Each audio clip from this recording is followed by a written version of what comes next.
Tous les restaurateurs, tous les cafetiers, tous les hôteliers de France, tous les propriétaires de discothèques, par leurs organisations, signent une charte dans laquelle ils s'engagent à mettre à la disposition, sur la base du volontariat dans leurs établissements, des éthylotestes pour leurs clients. Donc c'est quelque chose qui est fondé sur le volontariat, quelque chose qui souvent sera gratuit ou qui parfois sera un coût modeste, qui souvent sera ensuite sponsorisé, et ça permettra à chacun de s'auto-tester. Vous allez faites un bon déjeuner avec des amis, vous prenez un pot, vous allez en boîte pendant les vacances, eh bien vous vous testez avant de partir et vous avez sur place la possibilité de vous tester. Je crois que la lutte contre l'insécurité routière est rentrée dans tous les esprits.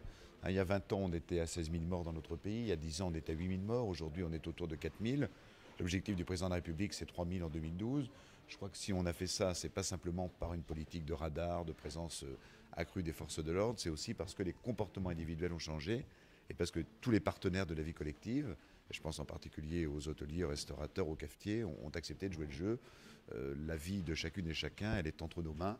Et ce n'est pas simplement une affaire de radar, de gendarmes au bord des routes, c'est l'affaire de changer nous-mêmes, nos comportements et d'avoir des réflexes. Et je crois que les Françaises et les Français acquièrent aujourd'hui les bons réflexes. On va essayer de faire en sorte très vite qu'il soit gratuit. Je pense que les grandes fédérations ou les restaurants, les cafés qui ont beaucoup de monde, je ne parle pas du petit bistrot de campagne qui vivote un peu, trouveront les moyens ou de les offrir gratuitement ou de les faire sponsoriser. Je pense qu'on trouvera très vite des solutions parce que c'est tellement d'intérêt général qu'on trouvera des solutions. On a pris tout à l'heure l'exemple de la contraception où on a fait baisser à des coûts très bas le préservatif, parfois même la gratuité. On doit pouvoir aller vers ce même type de comportement pour l'éthylotest. Nous souhaiterions que les collectivités locales, enfin les mairies principalement, soient associées à la signature de la charte, car comme vous le savez, les mairies bénéficient d'un certain nombre de licences temporaires qui leur permettent d'organiser un certain nombre d'activités festives et elles ne peuvent pas rester extérieures ou étrangères à cet engagement collectif que toute la profession prend ce jour devant vous. Tous les maires de France ont la possibilité, dans certains cas, d'avoir des licences qu'ils accordent à des fêtes populaires, à des manifestations. Il est important qu'on puisse agir de la même manière dans des fêtes qui sont organisées par des associations, des collectivités, que dans des établissements tenus par des professionnels. On boit, on se teste, on boit, on se teste, on vérifie, on boit, on se teste quand on veut aller conduire. Voilà.